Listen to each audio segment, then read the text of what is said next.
so properly put together now. I don't know. The Blockchain Breakfast podcast is I might have sponsored updated. by Crazy 8 Token, the newest payment solution for casinos and their customers in emerging markets around the world. Crazy 8 Token is powered by the Casino Coin blockchain. For more information, visit crazy8token.com. And also, Futurist Conference, Canada's largest blockchain and emerging technologies event. Register today at futuristconference.com for this virtual event happening November 11th and 12th.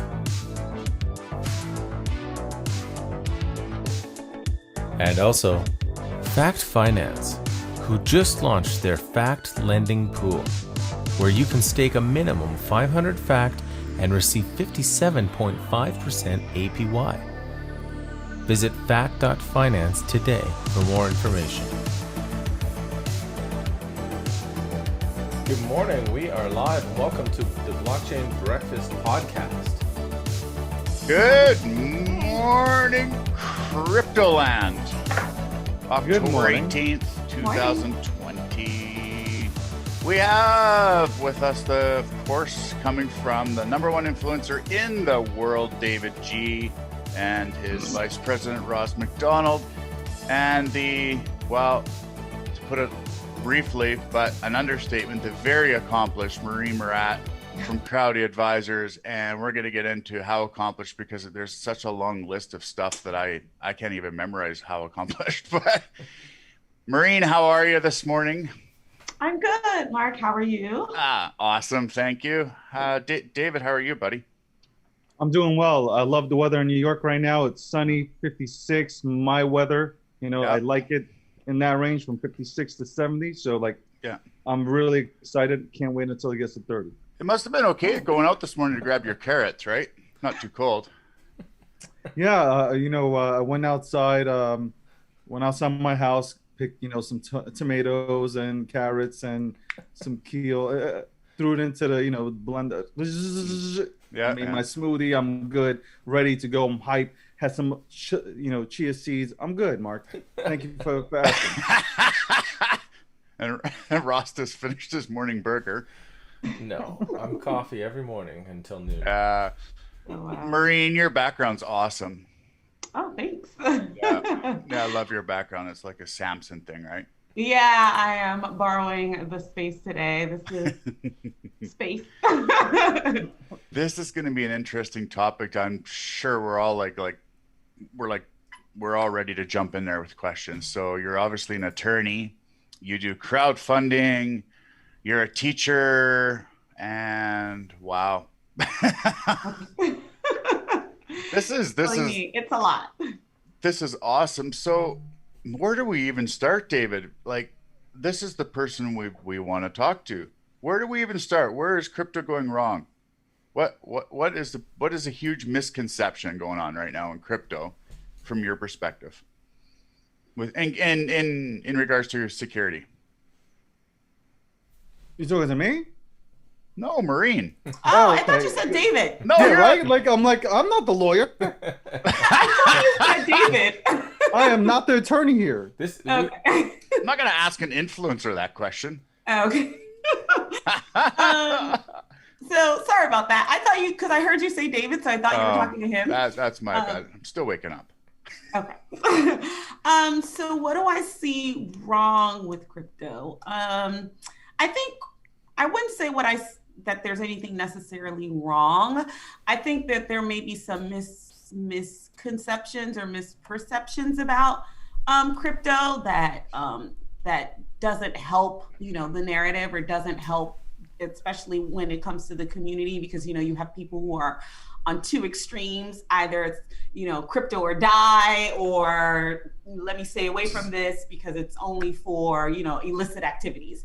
So I think what is lacking still, even after all these years, is as we were talking about earlier, the educational aspect of it, and as well as not just educational, but I guess the issue that I've always had with crypto folks is that oftentimes they don't meet people, the average person, where they are, right? It's either you have to meet me up here and know all these terms, or I can't talk to you because you just don't get it. And I think that falls under how education and awareness is just not reaching enough people to really get to mass adoption. Yeah, that's well said. I mean, David, you understand this because you're running, of course, when you're tweeting and stuff and you're educating, you're trying to get people to set up wallets, you're doing your webinars and stuff like that. Like, so you get this. I mean, obviously from a media standpoint, we're the one media company that we're focused on helping people. So we'll go down to whatever level that person's at, right? But so you're a teacher as well. So where is your course?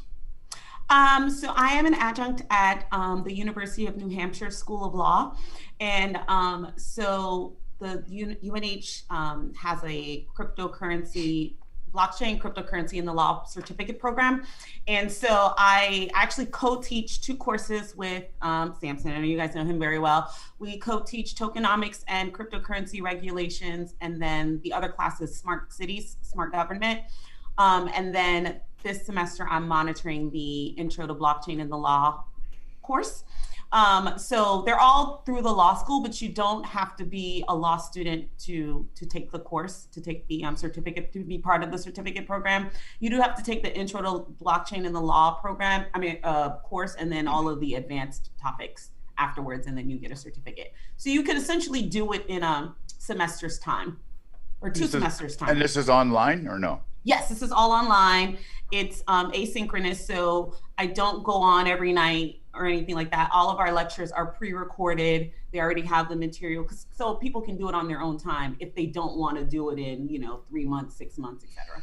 That's so awesome because like you're like an early adapter for education. Yeah.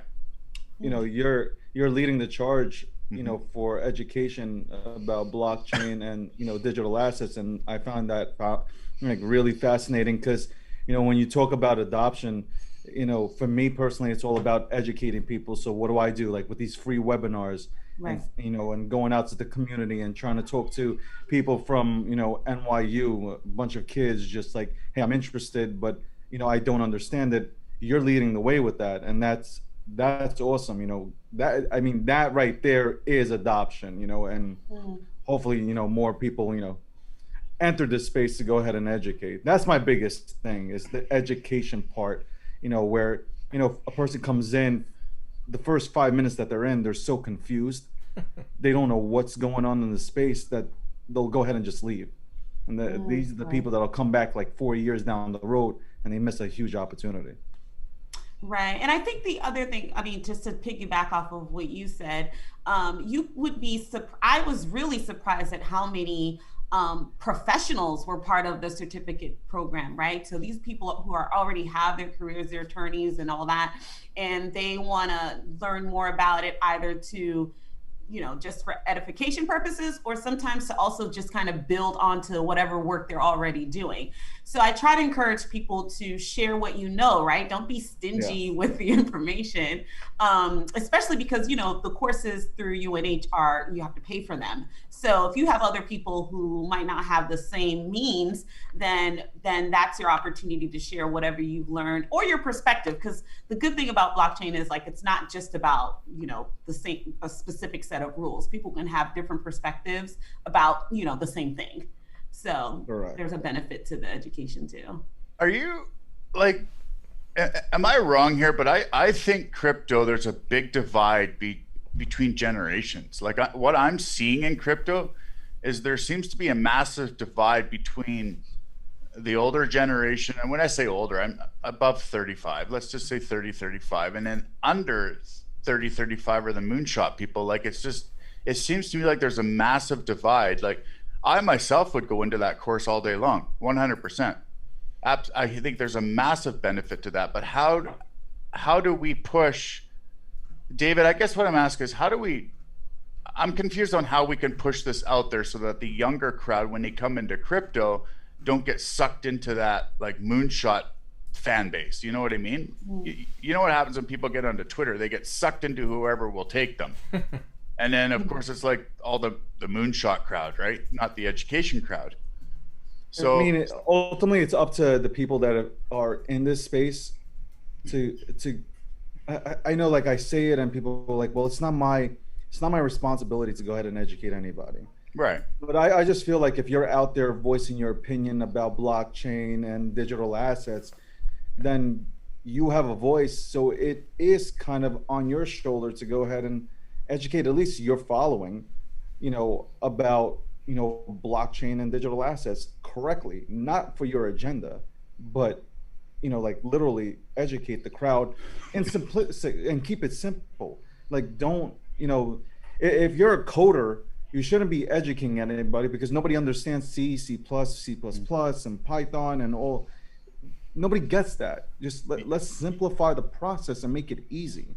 I mean, one example is make it easier for merchants to understand that they'll save money by using, cryptocurrency and avoid all the chargebacks and all the merchant fees rather than, staying with the old system. I mean, that's just a simple example of education.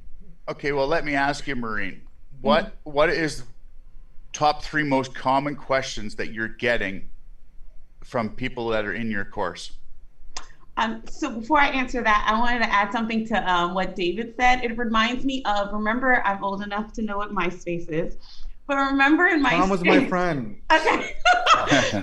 Remember, there was a time where if you wanted to change your background or add music and all that, you were kind of coding, right? To be able to have those different things on your platform. So I think that could be one way to kind of bring young people in, to make it part of what they're already doing. That's what I mean by meeting people, where they are. So, so I wanted to say that. But top 3 things that students ask. One thing that students ask, because a lot of times when we think about crypto or tokens and all that, we mainly think about the financial industry or the financial aspect of cryptos. So one of the questions is always, why would people use it when they can use cash, or they can use a card, or they can use Venmo, or or whatever one of the apps are.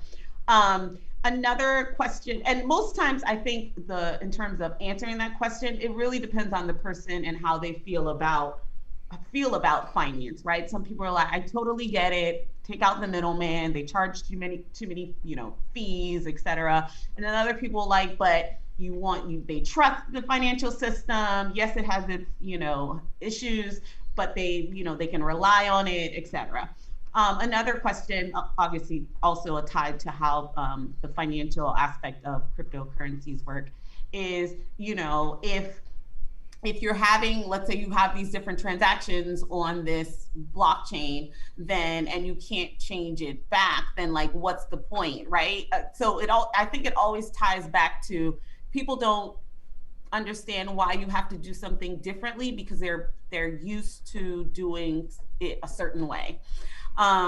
Another question that I get a lot, especially on the tokenomics side, is like tokenizing. So what can you tokenize, and why would you tokenize, let's say real estate, or why would you tokenize a business? And I try to make it sound like it's beyond what the token is, right? It's what the token represents. Right. We like to talk about, the tech, and it's cute, and we have these apps and all that. Yeah. But at the end of the day, what does that represent? There are plenty of cryptos out there that represent nothing, right?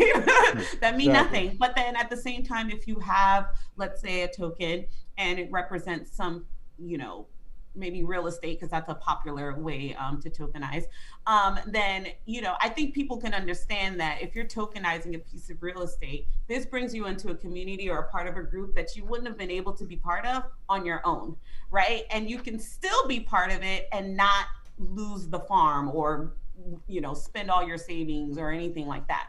Or at the same time, you could have, and we've also seen this, people tokenizing ownership interest or equity in their business. Like, that's something I think people can kind of understand. My token, yes, I can't touch it, I can't see it necessarily, but it represents this interest that I have in this business based on the amount that I invested, etc. For our viewers, there is a great video that you can find online with yourself, Maureen, and Isioma and Samson when you guys are in Dubai walking down the street. Oh, And you're talking about tokens and, one's a currency or coins that have a currency and tokens that have no value, but they represent something. And that discussion, I just love how you're just kind of walking down the street, having just an honest, open discussion. It's so easy to understand for people.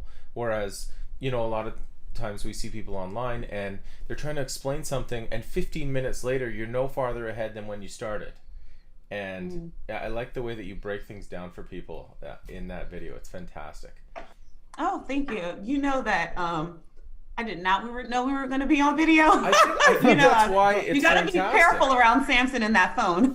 Yeah, he's always capturing stuff. But Right. Yeah, he's like making like 9, 10 videos an hour. Forget about a day. That Right. I love that. Right. that guy Samson, if you're literally anywhere with him, you just have to assume that you're going to be on video. It's true. It's true. and He's so got his cell phone that he's doing this with, and he's probably got some secret cell phone that he's like, that guy. And so Right. can you tell us about your the book that you've published with Samson, Raising Money? This is fantastic. Yes, I actually have a copy, but you told me you have the original copy, which I have which the- looked like a textbook, right? It is the original book. It's I have okay. it here on my desk somewhere. Ross is our local crypto library. Did you know? Like, people literally go to his house and rent books from him. He's got every. You like I what? see the books on his shelf back there. Yeah. You're like the guy from Game of Thrones. At the end, like when he reaches the library, I forgot his name. It's so bad that up. our city called him and asked him to borrow some books on crypto so they could fill their shelves. Wow. That's how many books he has. The Calgary Public Library actually borrows from Ross. Everyone's like, Wow. they want digital. I'm like, no, I want the book. I'm like, I want the book. Old school. That's old school, man. That's just Maybe it's that- nice to flip a paper. Maybe that shows my age, but I'm always writing on the pages. And the workbook, I'll show you the most recent one. It is Nice. to write in, right? We have a budget page. We have places for you to put notes in. Because initially, when we wrote the book, it was supposed to go alongside our master classes. And so you would have a master class, and then we would give you the book, and then you'd be able to take notes, etc. But as you know, given the state that we're in, we haven't had a master class. We had to cancel all the master classes we had scheduled this year, and so we haven't had one since October of last year or September. But the book.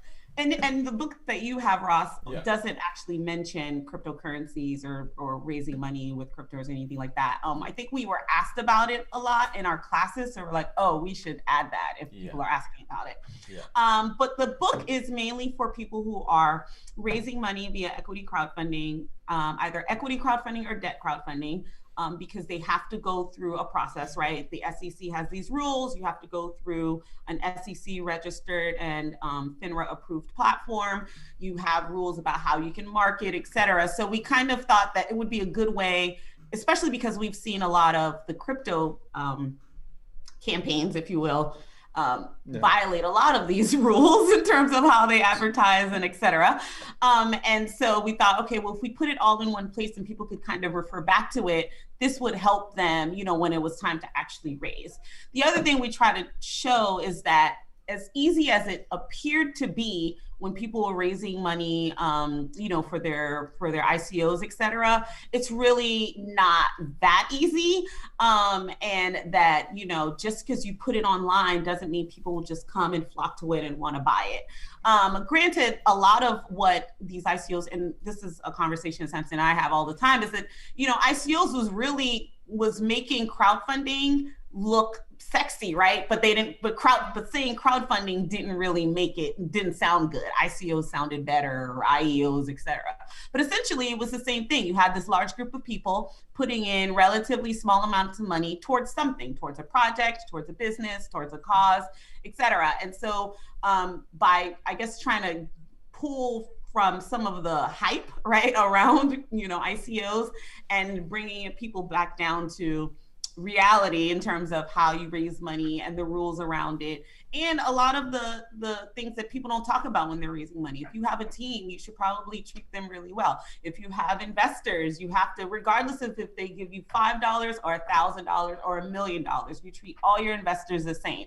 So those are some of the things we try to impart in the book and in the masterclass, just so that it's not all about, oh, we just want to raise money. And we even have a section about after the raise, because everybody always talks about raising money and then stops right there. But what are you supposed to do after the raise? You're supposed to be running a business, right? Like the raise was not the business, raising the money was not the business. That was to get you to a point so that you could move the business along or scale. But the whole point of this is for you to run a business. So if you're not making revenue, then you're not running a business. I think a lot of people view, like a lot of these cryptos view the raise as the business. Right. That's what from a visual standpoint, from the outside looking in, it looks like these ICOs or these whatever is going on now. I don't even know all the terminology now, but when these guys are raising money, that seems like it's the business. Right. Like there's so much stress around that. We got to raise this, and then stop. Like, I honestly think 95% of the projects out there right now are in some serious trouble with some law here or there. Why? Wow. Why do you? Okay, so there's no regulation, or at least nobody understands what the regulation is. Because it's the people in the team on how they're pushing it socially and how they're pushing their marketing and what they're saying. I think there's going to be a lot of trouble with how these people that are involved in these projects are pushing their project and the terminology they're using. Okay, listen, I don't disagree. I don't disagree. You can't tweet. I don't disagree. You can't tweet saying, "Go buy this." By the way, it's not financial advice. Okay. No. Right. That I understand. Right. That's we all understand that. What I'm saying is, for me, when you look at the regulation, it's so like nobody understands it. But they're gonna Ripple. Like, what was Chris was on LA Blockchain Summit, and he's like, we honestly don't understand the regulations, so we're gonna have to take our company and move out of here. But they're gonna tie it back. When the regulations come, David, they're gonna tie it back to the nearest thing. They're going to find some way to tie it back to the nearest thing. So they're going to say, great, when we have regular stocks, it was this. So this is what's happening in crypto. How can we tie it back to what happened in stocks? They're going to find some way to tie it back in. But these projects, some of them, the way they're saying it, well, I'm not telling people to buy it. Well, you're not you, but in general, well, your tweet 3 weeks ago said buy it. It's going to moon. That's a challenge. But if that comes from the actual team, that's understandable. But a team is part of, in the real world, the company. No, but all I'm saying is, if it comes from the actual team, I understand where the SEC comes in and smacks them. That's understandable. But if the team is not saying anything, the team comes out there and they say, well, here's our project, here's our white paper. Yeah, here you go. I'll give you an example. I'm licensed here in the Fair Trading Act, so I'm licensed. If one of my team members does something, they get smacked, I get smacked. I can't very well say, well, I didn't know what my team did. He just went out there and told the client this. I'm responsible for my team member too, and what they say. Well, Maureen, how often do you see, a project where you're thinking, okay, you're moving along, you need a little bit of a correction here? So that happens more often than you think, right? The issue is that I think, to David's point, like the regulations aren't always clear or easy to follow, but at the same time, being oblivious or not knowing is not enough to pardon you if you violate or run afoul of any of the regulations. And then on the other end, like there are some people who were not part of teams, right, and advertising certain projects, but they got in trouble too, because the SEC, their whole goal and other regulatory agencies is to protect the consumer or the investor or the person who would be, purchasing something. So there are multiple parties around a transaction. it's not just the company saying this is what I have. It's other people who might be coming in, who are promoters, et cetera. We've seen even celebrities get in trouble, right, for promoting certain crypto activity. And then we also know that the SEC, in addition to protecting consumers, they also have rules for brokers, broker dealers, investment advisors, et cetera. And to your point, Mark, just saying, go do this is not financial advice is not necessarily enough. Granted, I'm a lawyer and I didn't even give my disclaimer this morning, but I tend to give a disclaimer, but I also try to, honor the disclaimer, right? The disclaimer means nothing if you don't try to actually, follow it. So that's one thing. And I think at one time when I was meeting people who needed some guidance, they were more reluctant before, but I think now that the SEC, the IRS, the FTC, state governments, New York, and all that, they're getting more involved. I think people are now more open to hearing what regs would actually apply to them, whereas before it was like, oh, if this doesn't apply to me, they don't have any crypto rules. Yes, there are not necessarily crypto specific rules, at least at the time.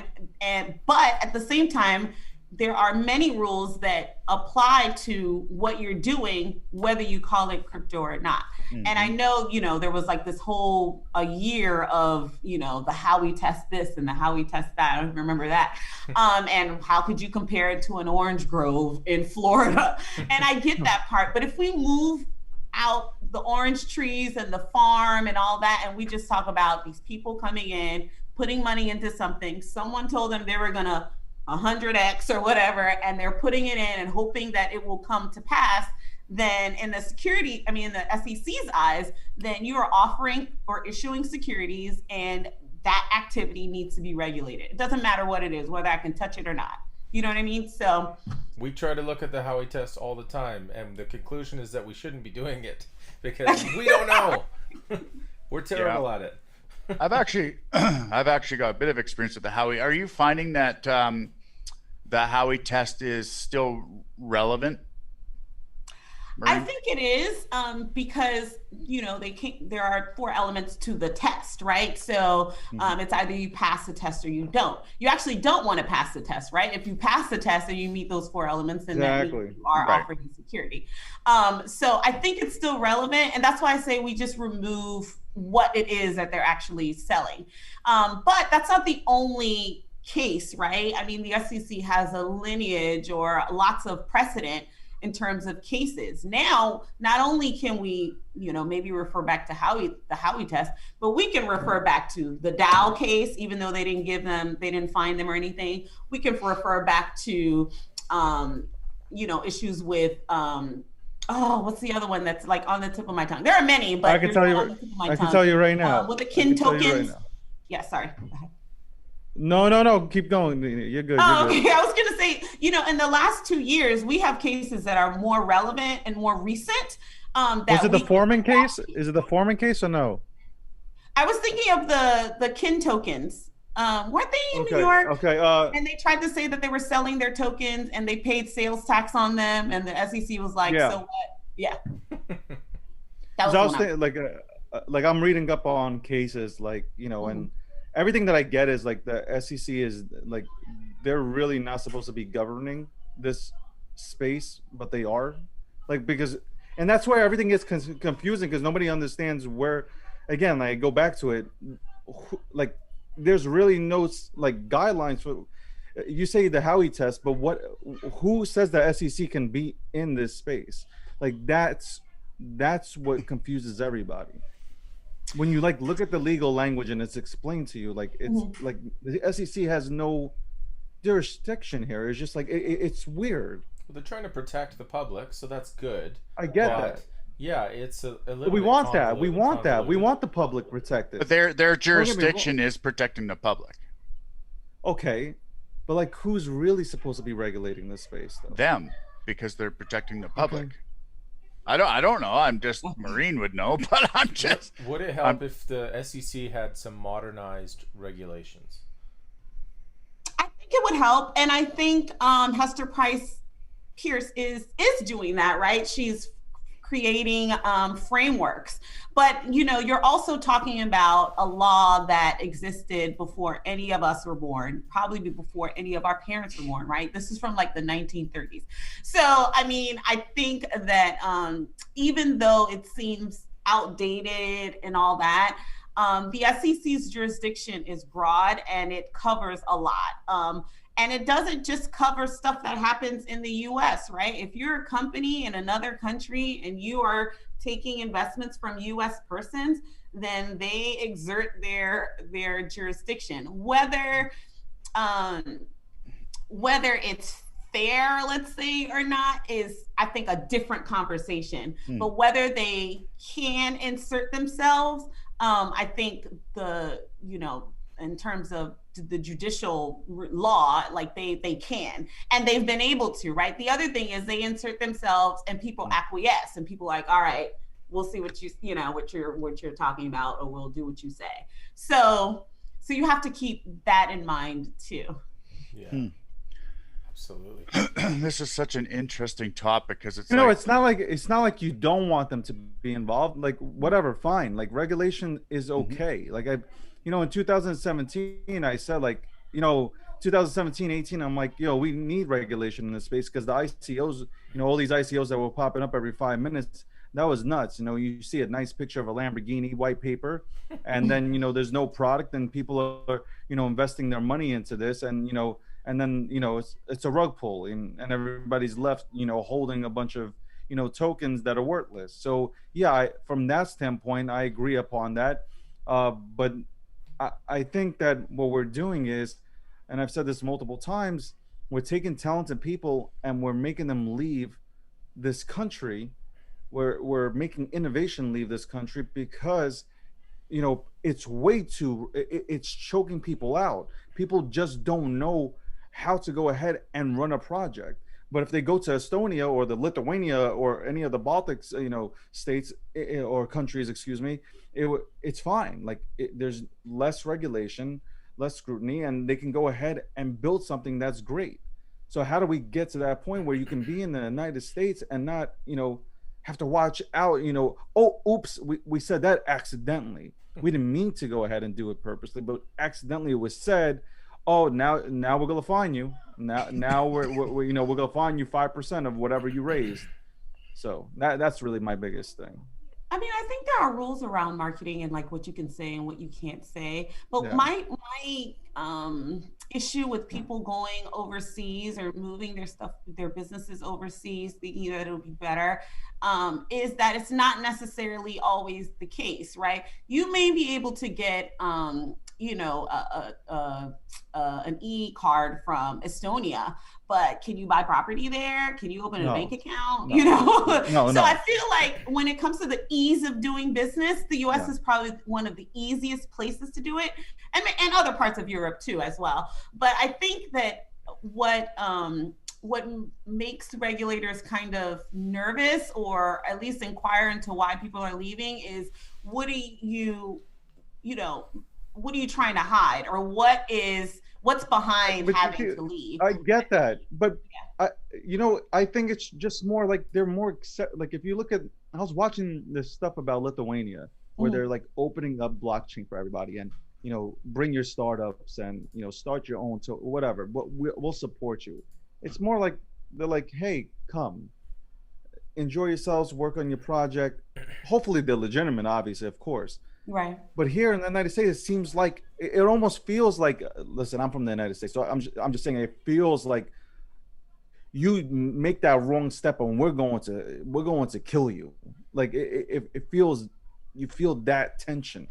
So that's from my side. No, that's what I feel. But sorry to interrupt you. Oh, no, it's okay. I think the other thing is that it's kind of like when they talk about when you're on social media, you only see the bright side of things. Correct. I think when we talk about how crypto companies are being engaged by regulatory agencies, you only see like when they're filing their case. But there are many instances where if the SEC or someone has a question, they send you a letter of inquiry or something like that before it gets to the point where, all you see is that DOJ's filed a case. So I think the other thing that I have seen is people get these notices and blow them off, or they don't take opportunities to go in and speak to anyone to ask them about, their different different things that they're working on. The SEC is one agency that will issue a no action letter, and they have issued no action letters in cryptocurrency businesses. That aside, I don't want it to sound like I'm saying that SEC has it covered, all the agencies have it covered. I think there's still a long way to go. And that's why it's good that people challenge them, right? And say, yeah, you might have come up with this, but this is still stifling what I'm trying to do here. And if you want to understand what I'm trying to do here, then you have to, you being the agencies, the different regulatory bodies, have to be really willing to understand and open up and be flexible, right, in terms of seeing what these different businesses are doing and how they would be beneficial to, their constituents, to the broader community. What I think is really good about the blockchain community, for the most part, is that it's inclusive, right? So if you're interested, you can get in on it. Whatever it is, you can get in on it. So I think if we brought that kind of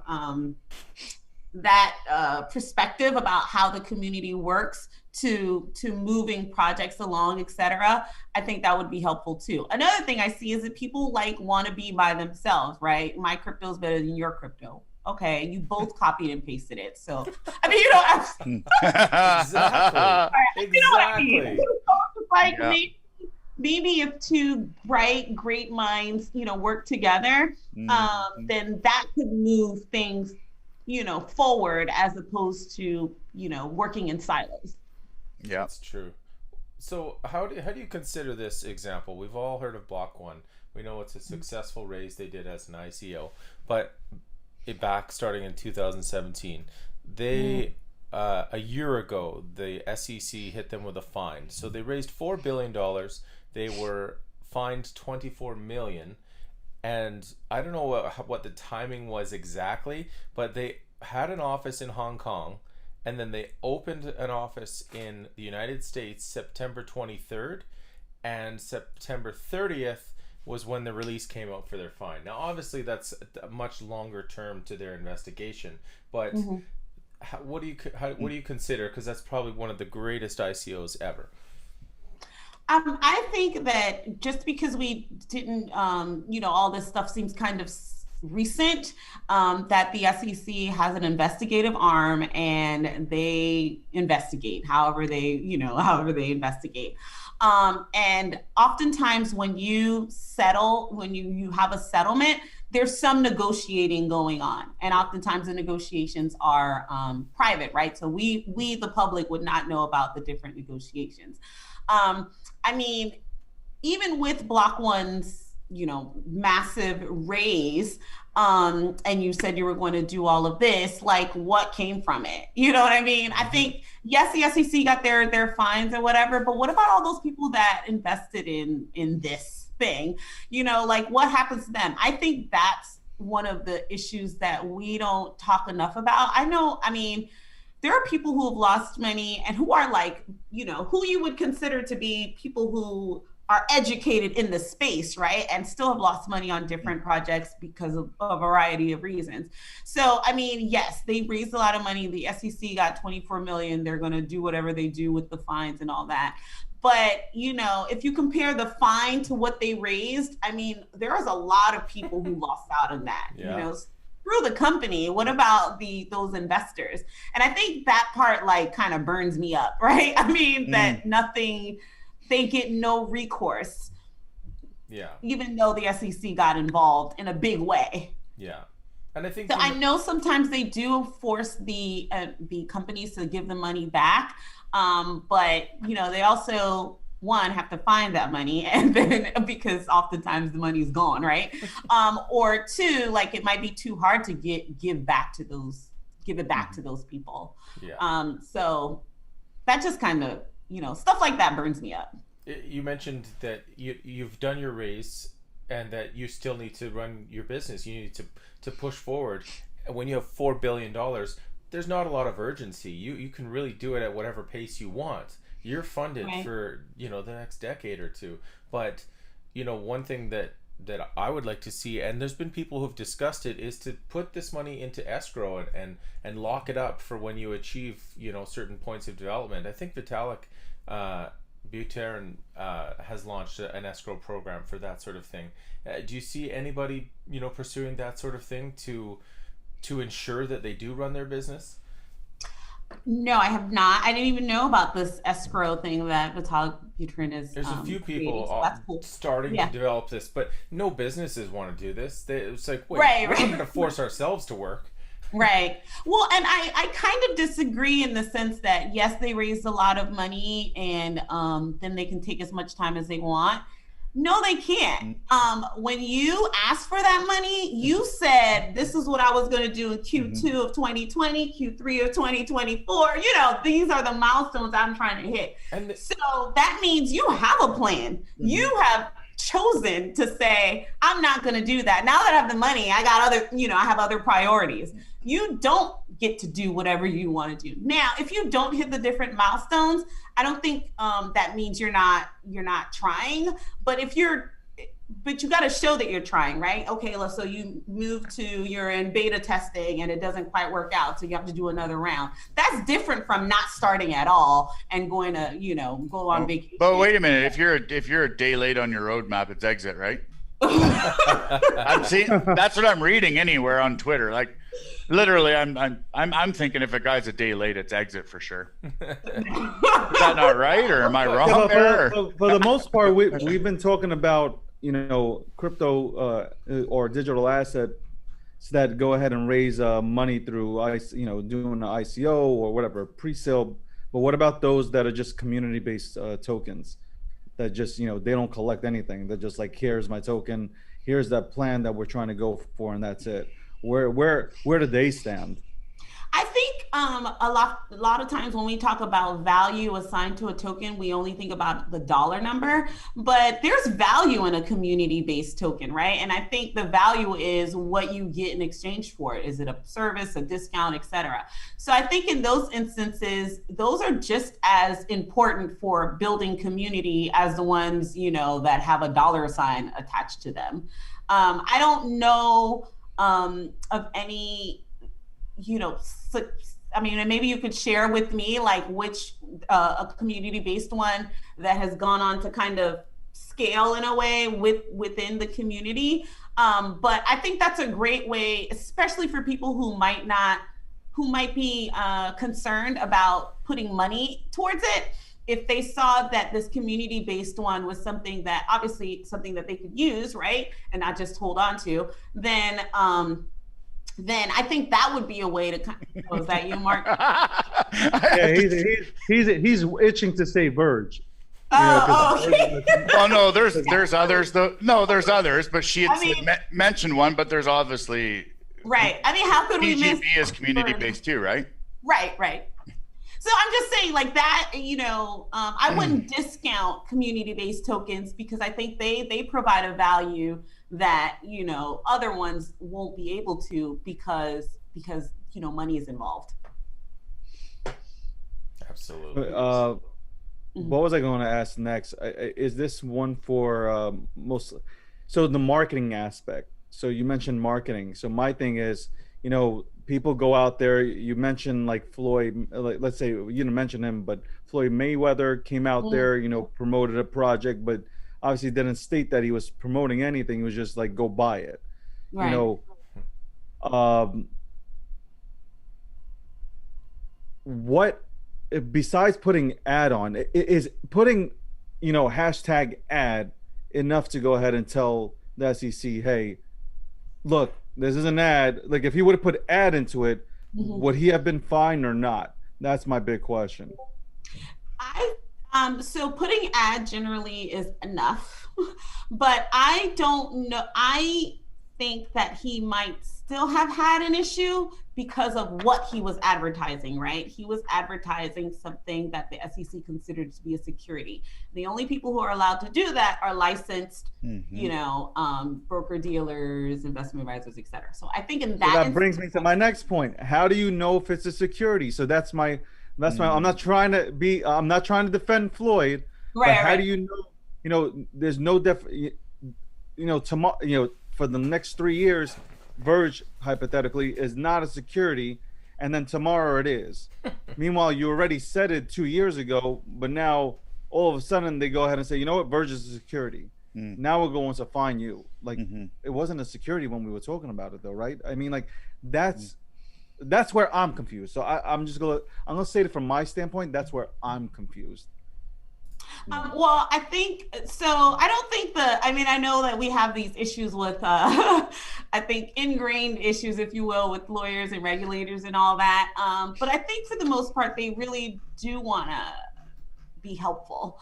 But how do you know your security is a very complex thing, right? If you go into the Securities and Exchange Act, the definition for security is really long. I mean, it's got all these words, exactly. Stocks, bonds, So for the average person, and even myself, right, I can't list everything that's under the definition of a security.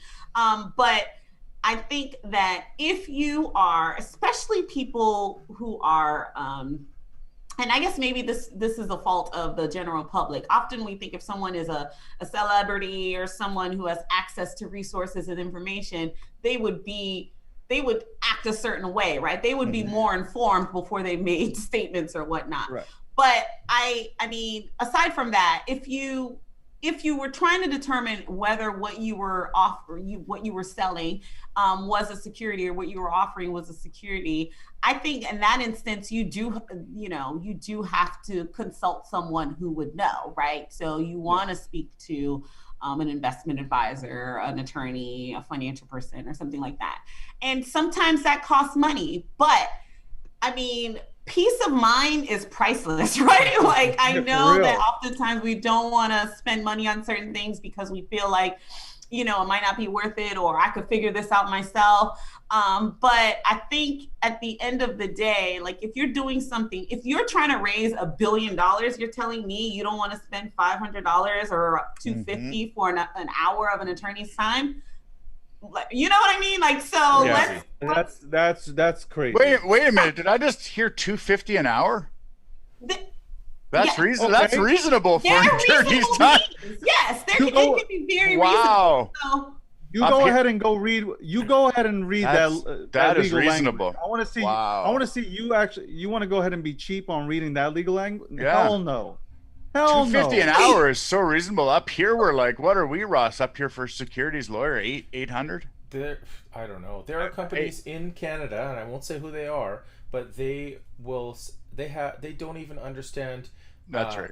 Anything about blockchain technology, and they will say, well, you know what, we'll look at what you're doing, just give us 25 grand in retainer and we'll figure it out. Yeah. And it's just like, what are you doing? Yeah. What is going on? It's insane. And for the record, we have our Howey test done for Verge. But anyway, my question is a pre-mine. So if you're a non-ICO but you've pre-mined, how is that in relation to being a security if you've pre-mined? Because no, it wasn't an ICO, but you've held back, so you've pre-mined some for X, Y, and Z purposes. Is that still a security? I think it can be, because at the end of the day, it's not necessarily like how these things come about, right? So like if you invested in real estate, whether it's the difference between whether it's pre-construction or already standing, has a certificate of occupancy, etc. So I think it still depends on like what you're doing and what you're saying. If you've pre-mined them, but you're still going to offer them in the market, and you're still saying that at some point you will make a profit or you'll be able to do this or that with it, I think you could still fall under those certain rules just because of how you're interacting with these different types of cryptos. And I think that's the other thing. I feel like we want to see like specific words or specific terms and all that.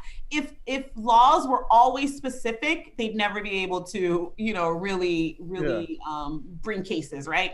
So I think we have to like kind of open up and look at things from a larger perspective, 30,000 feet looking down, like what does this look like, just from a general perspective. And then you get into the weeds. And that's generally how, how lawyers kind of try to look at it. Like first instinct, what does it feel like? What does it look like? What does it sound like? And then you go into, okay, well, it could be aligned with a security. It could be aligned with a commodity. What type of security? What type of commodity? And then, as you know, there are tax consequences, right? The IRS in the US now has a question specifically about cryptocurrencies now that's going to be on the 2020 tax return. So next year when you file, you have to say whether you've bought, sold, exchanged, et cetera. It's like, one question, cryptocurrencies, because they want to know now, knowing that a lot of people don't report it. Right. So I think it's just all about like what you're doing with what you have. I think because I personally think a pre-mine is really very close to an ICO. Mm-hmm. In my opinion, a pre-mine, if you're out there and allowing people to invest or buy your product and you've pre-mined and held back a certain percentage, doesn't matter what that percentage is, and you said, no, we're not ICO, we're a community funded project. No, you're not. You've pre-mined. So if you've held back X percent, doesn't matter what percent that is, and that X percentage turns out to be $2 or $3 or $4 million, you are not a community ran project. You've pre-mined and it's worth $3 or $4 million, and you're still allowing people to buy your currency or whatever. But okay, that's one of the things. But then you have you have 4 questions on the Howey test. I mean, that can fall into one, but you have to pass the other ones. Are you doing are you raising money? No, then how? Like, to me, like, again, this is where it becomes like, obviously, like, how do you base it? Like, for a project that says, we're just a community coin or a meme or whatever it is, like, some of these projects are just goofy. They're like, hey, we're going to create a token and, here you go. It's just a community token. How do you judge that? Yeah, everything's pre-mined. Anybody can just make a token. It's a loophole now, though. But not everything's pre-mined, though. Like, but then that leads me to my next question. Well, if you mint the token, what is it? That's minting is the loophole. a token. You mint the token, someone else sells it, you put it onto Uniswap, you're not selling it, it's not a security, right? That's right. But even these currencies and these tokens or whatever that were. I like Maureen's face just now on that. Close your eyes. No. I love the reaction just now. I caught it. I don't know if you caught it, but she was like.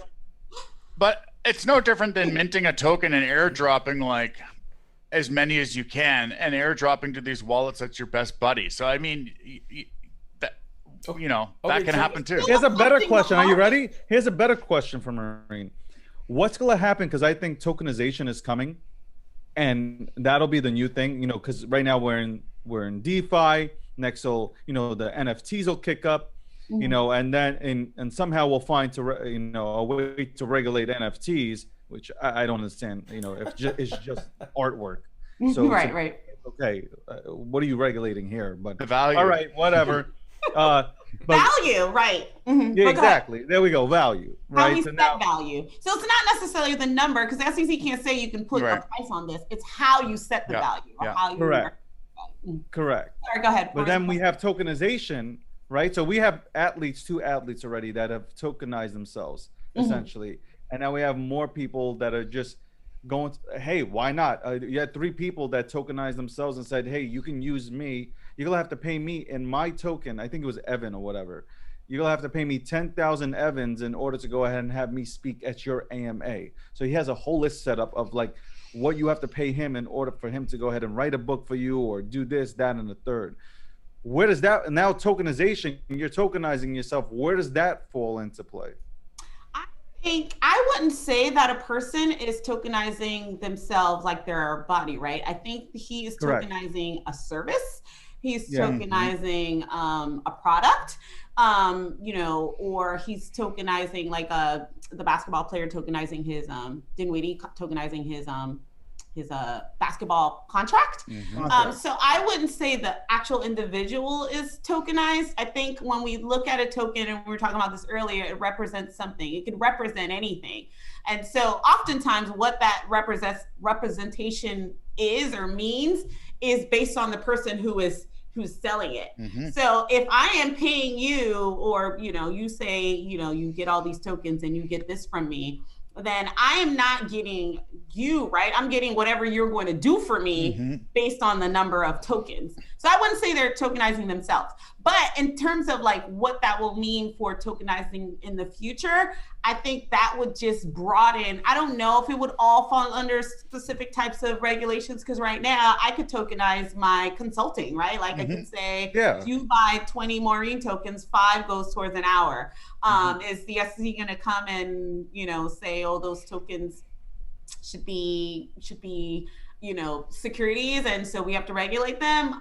Probably not. I mean, I don't know, right? I don't know if they're going to come up with rules. I would say probably not, because I'm not saying that if you give me those tokens, those 5 tokens, or if you buy 20 tokens from me, they'll really be worth 1,000 later. And so you can come back and give me 5 at a time or whatever. I'm not offering more than the fact that if you come to me, this is what the value of this token is, and this is what you get for it. Now, can my fees go up? Yes. If my fees go up, then that means instead of 4 tokens, now you need 5 tokens to be able to get correct. Right. See, so you know what I mean? So I'm sorry, go ahead, Mark. Go ahead. I cut you off. Go ahead. Oh, yeah. So I'm just, these are just examples. So I think what the token represents is either a service, a product, it's something else, not necessarily the person, the individual. Yeah. A person can pay you, David.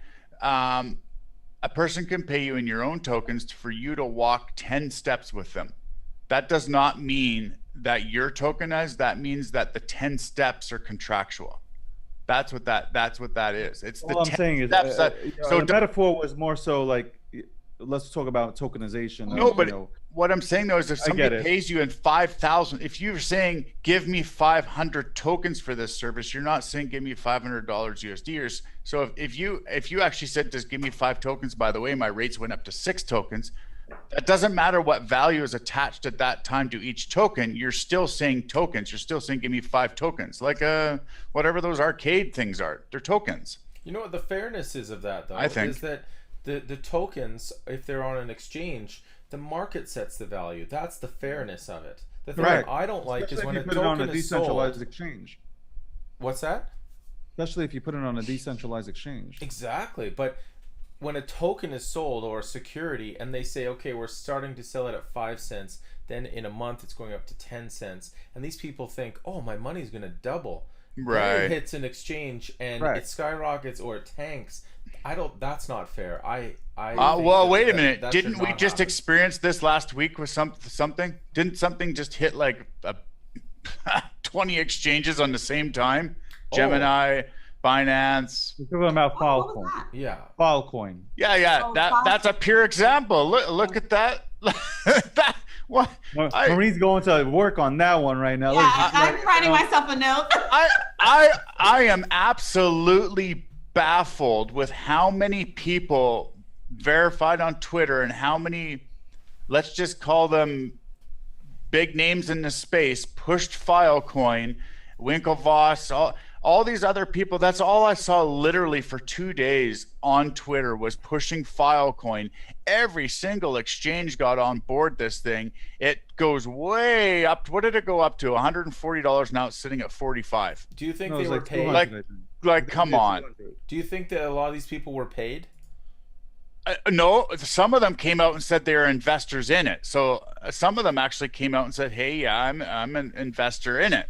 So of course it's self-serving. They want to see it do well, but that is going to be, I can't wait to see what comes out of that.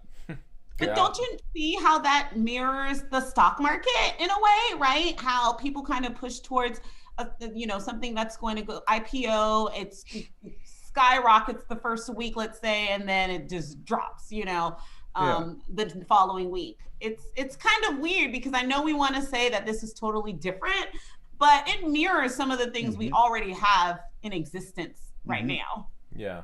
That's true. But it's almost like everybody has to walk on eggshells when you're on social media. You like don't know exactly what you can go ahead and say. Like if you're a fan of something, you want to feel free to go ahead and speak about it without, oh well, I don't know if I could say that.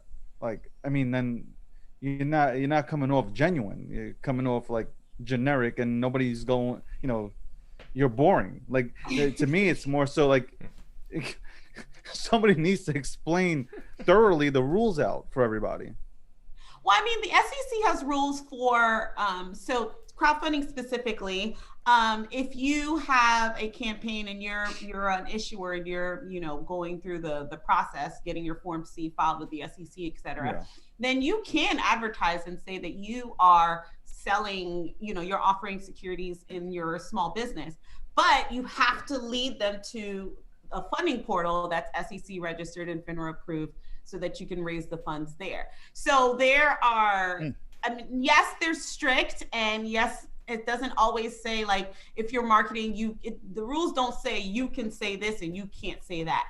I mean, it's very broad, yes, but I think there are ways to advertise different types of products, especially on the security side, if you fit under one of these different types of exemptions. Because technically, Reg CF, Reg D, Reg A+, those are all exemptions under the SEC. Yes. You're not actually going public, even though you're kind of acting like it in a way. Whereas if you are going public, then, you do go through a lot of scrutiny, but in the end, what you can say is a lot less, regulated, if you will, because you've gone through the vetting of the SEC, which could take over a year, right? We've seen companies go through it and after a little while can't make it, so they just say forget it. So but I look at the John McAfee, his case. Say that again? John McAfee's case, where he's now getting extradited to the United States for tax for listen, if you ain't paying your taxes, listen, I mean, that you got to pay taxes. Right. Listen, we all pay taxes. Right. I mean, do we like paying taxes? No, but I shell out a ton of money for the United States of America when it comes down to paying taxes. So like we all have to taxation is theft. The whole lines out there on crypto Twitter. But at the end of the day, you got to pay your taxes. But when it comes down to him just talking about I think he was talking about massive projects,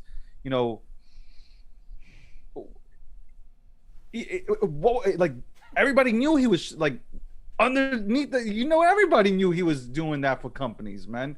Right. That's my whole thing. If he would have put ad on there, I'm wondering if it would have made a big difference. No, he admitted it though. He admitted. No, but I'm saying like if we knew he was doing coin a day and all this stuff, right? And he puts out like these are advertisements. But they're not ads. He admitted he was getting paid.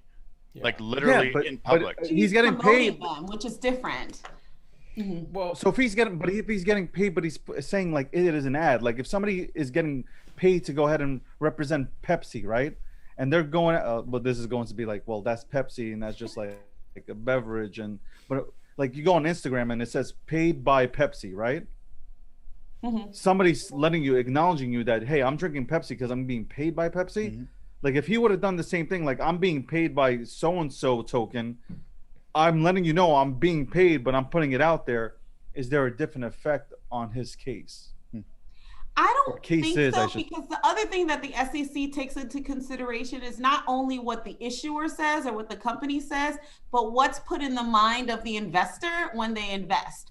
So if you're telling me if you're selling coin a day, or I'm doing this and I'm getting paid for it, and then when I go to coin a day says you're going to 10x in 2 days, and then another 10x in 4 days, and then, you know what I mean? So then it kind of ties back to the original person who sent them that way.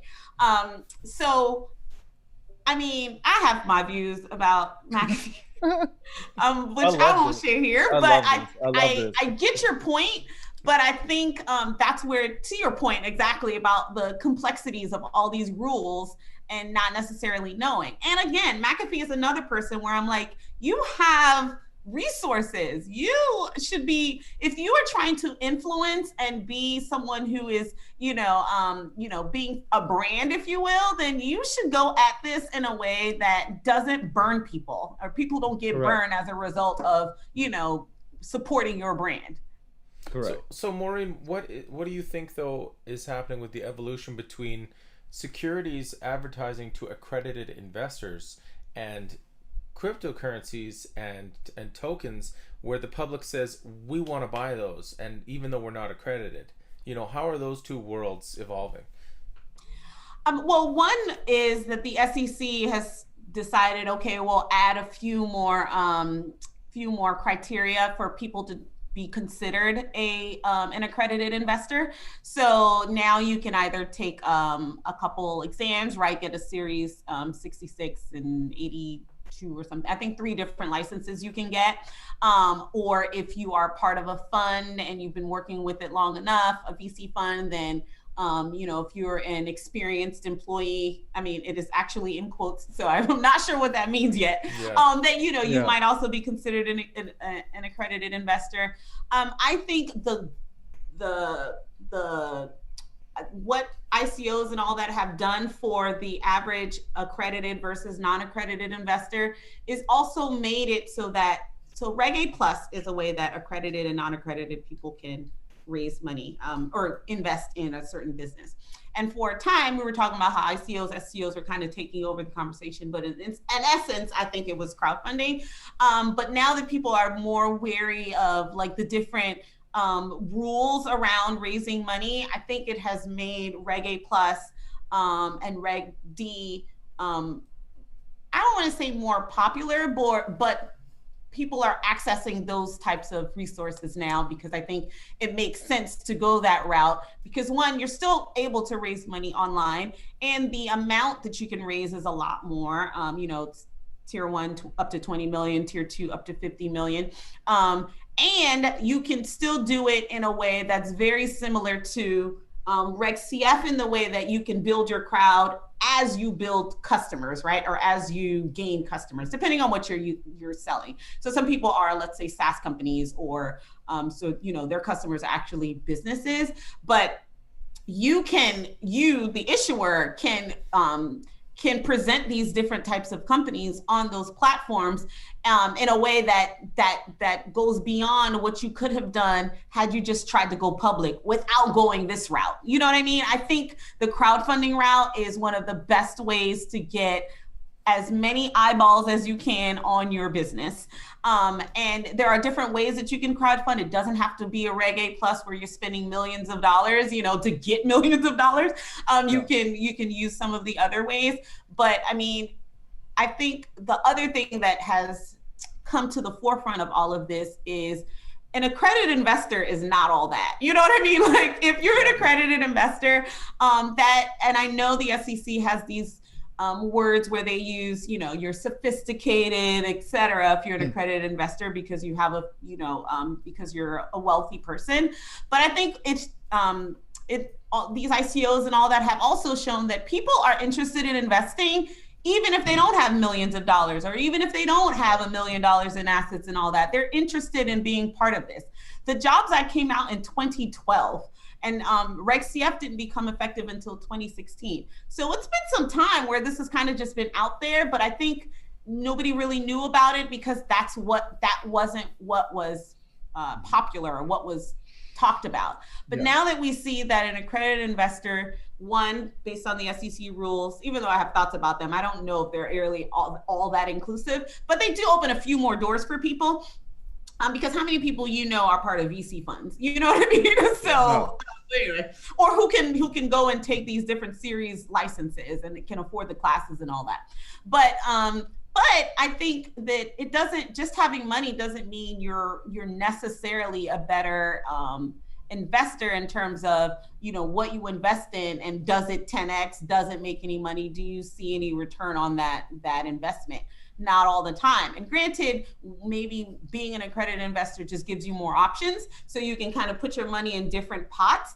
But for the person who doesn't have $100,000 to kind of figure out how it goes, that person is I think a more thoughtful investor, because they're like, well, let me look more into what this is, because I don't have, I mean, even though I won't, you know, go broke if I lose this money, I don't have the option to say, well, you know, if this doesn't work out, I'll just put another 50 in something else, etc. And you don't necessarily have to be like a professional, right? And I know that there are professional investors, VCs, but I mean, as a regular average person, to be able to be part of something that, you know, essentially was illegal before, I think that kind of gives people the idea that, okay, maybe I don't have $200,000 a year for every 2 years and all that, but I make enough that I could invest, you know, 2%, 5% of my income, and let's see what happens in 10 years. You know what I mean?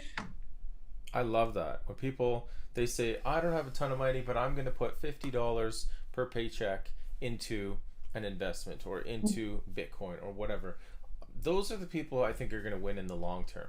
I love that. I agree. Yeah, I agree. That makes me feel better, Ross. Thanks. Because I'm not a trader, and it's just like trading is not easy, especially now. We're still in a bear market. There are people getting roasted. Yeah, that's a lot of energy. I commend the people who are into trading. I don't think I have the energy or the motivation. Like, I can't motivate myself enough to be on that every day, you know? I trade, I'm like a swing trader, you know, I'll trade, you know, a few times a month. I'll try to make some smart moves. And sometimes in a bear market, like now, you're like, you know what, I need a break. I'm going to steal the coins. Right. I'm like, I'm out this week. And right. It's hard. No, I like to be, I'm a long-term holder. I don't want to go ahead and lose my sleep over a market that's open 24 hours, 7 days a week. Like, right. To go ahead and say that, you know what, we always say this, I know this is a little bit off topic, but like, you know, we have these people that come out, yeah, I win on every trade, nobody ever loses, you know, like, I think that's more dangerous than any of the stuff that we've talked about, where you have people come out and say, I've won on every single trade, and trust me, I see this all the time on my feed. I'm winning here, I'm winning here, I'm winning here. And you have people that come into the space, they're like, wow, this is easy. So I'm going to jump in, not knowing that, like, you know, the first time you're probably trading, like 95% of people just lose like $35,000 to $40,000 instantly, you know, just attempting to go ahead and trade. So like, they're in there, they're losing money, they're trying to recoup. And you know what happens when you're trying to recoup that $35,000? You're probably losing more money trying to, you know, go after something that'll go ahead and make or break you even. So I think, you know, when you have these charts, and like you have these charts that are they're so pretty, and they show you 18 different ways you can go ahead, or the token can go ahead and, you know, go this way or that way, go up, sideways, action. I think that's more dangerous for the community than anything else.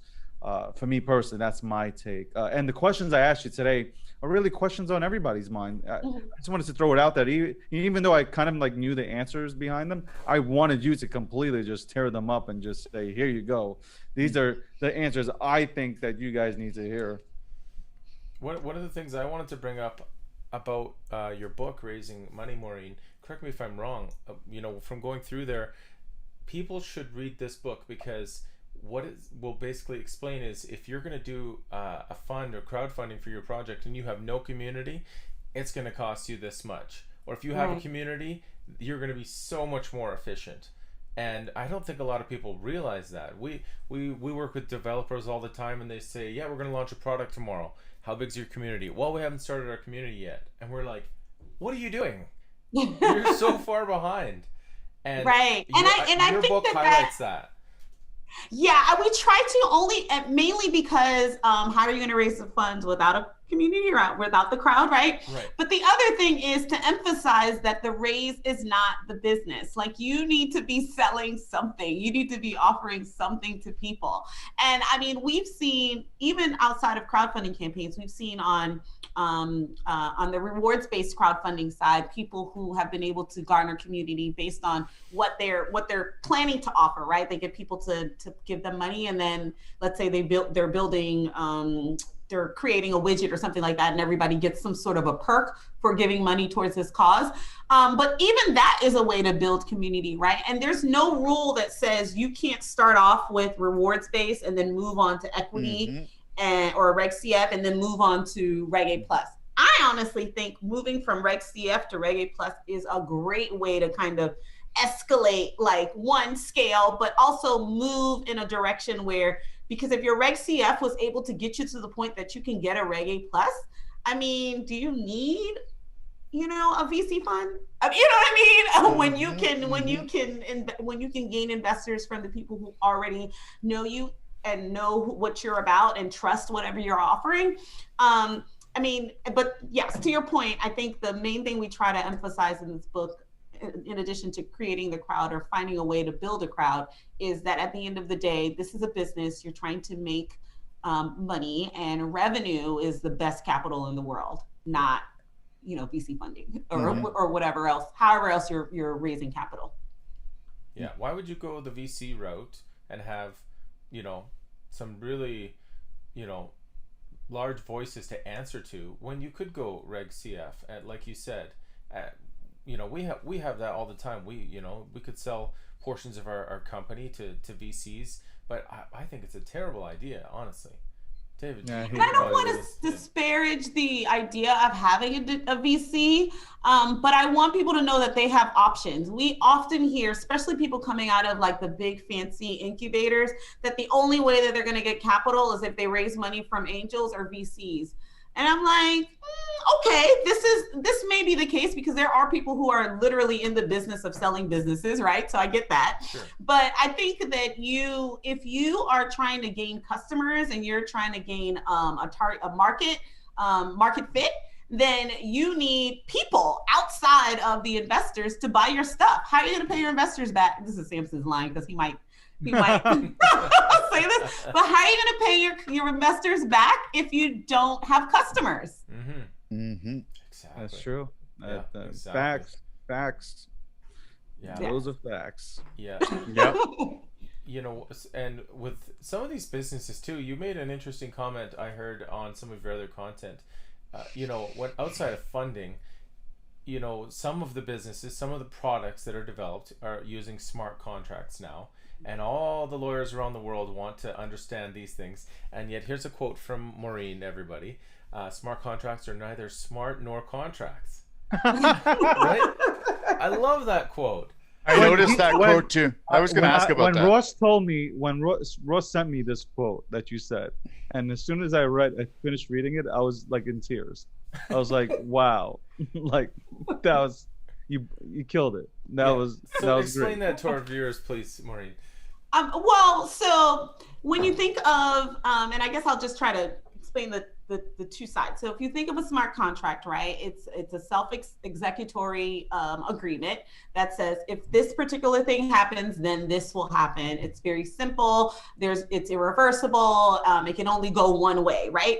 Whereas if you're thinking about a contract, a traditional legal contract, there are so many nuances involved in an actual contract. Yes, two people come into an agreement, and yes, there are conditions and terms that have to be met before the next part of the contract can be met.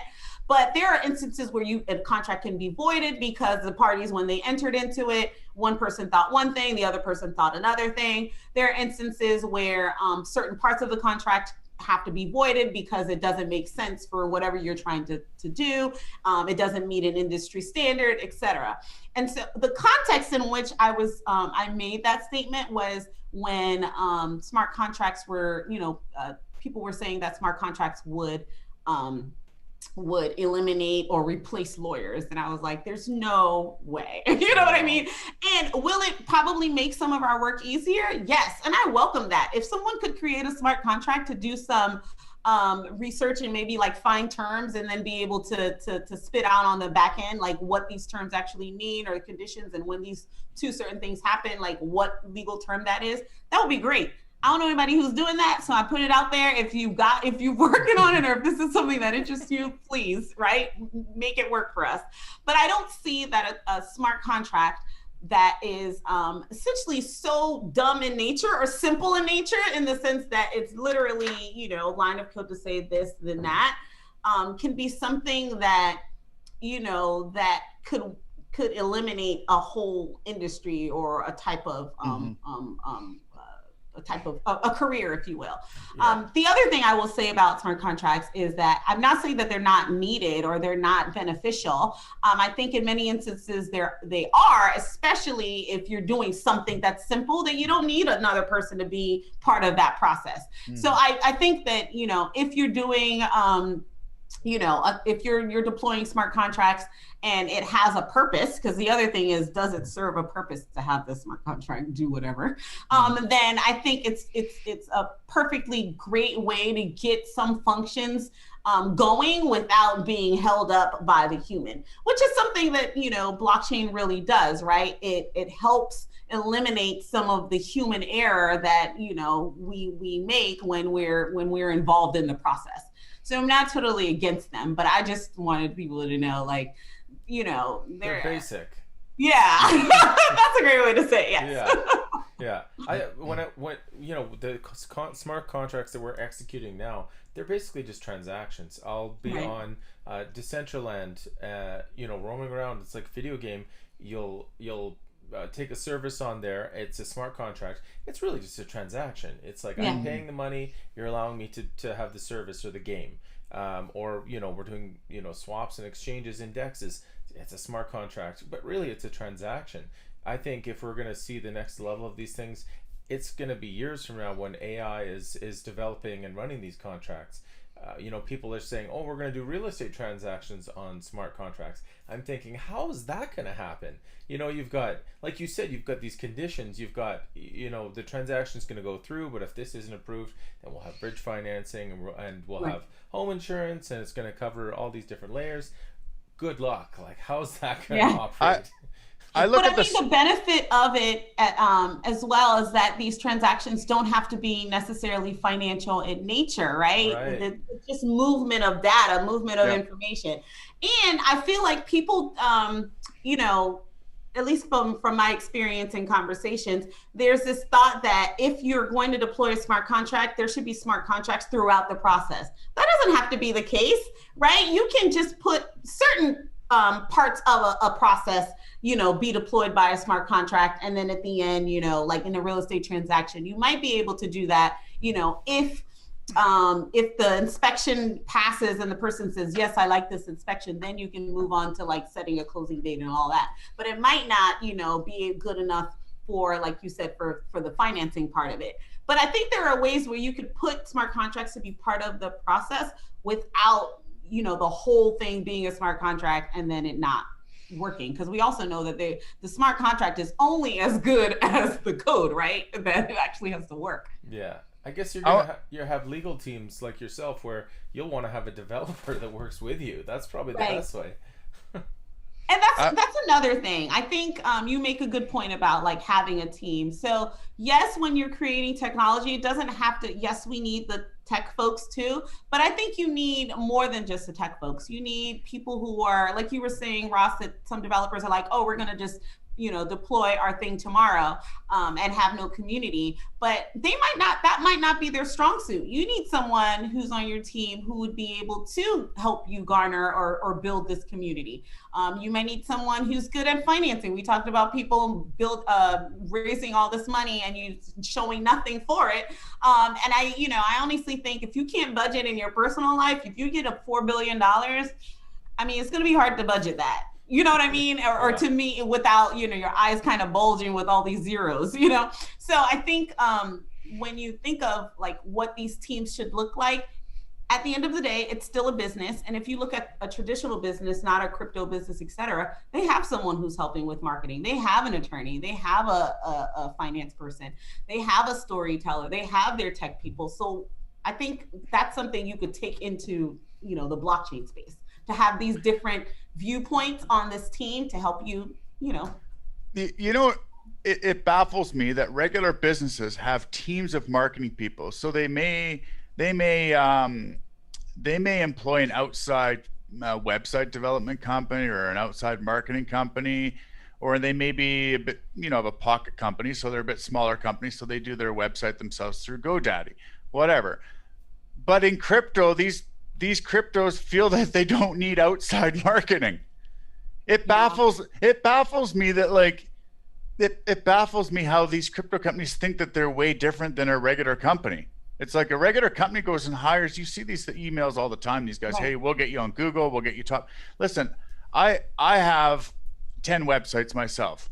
It took me 5 years under multiple search terms to get #1 on Google. Now I'm on the maps on Google. So when you do certain search terms, my company comes up on the map #1 for 5 or 6 or 7 really strong search terms.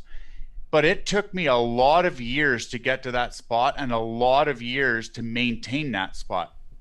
Now, people ask me all the time, they're like, man, how long have you been on that spot for? Well, I've been on that spot for 8 years. They're like, you don't come off of the map? I'm like, no.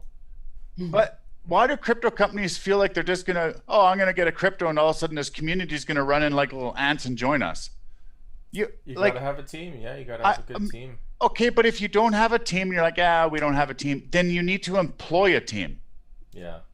Be okay with knowing that if you can't afford to employ a team, that a lot of that falls on you. Correct. You know what I mean? And there are so many different apps now that help you push out content without necessarily sitting in front of your laptop all the time. Hey. So I think, just entrepreneurship, generally speaking, you just got to be open and ready to do whatever needs to be. There's nothing wrong with being an RD grocery and not a 7-Eleven.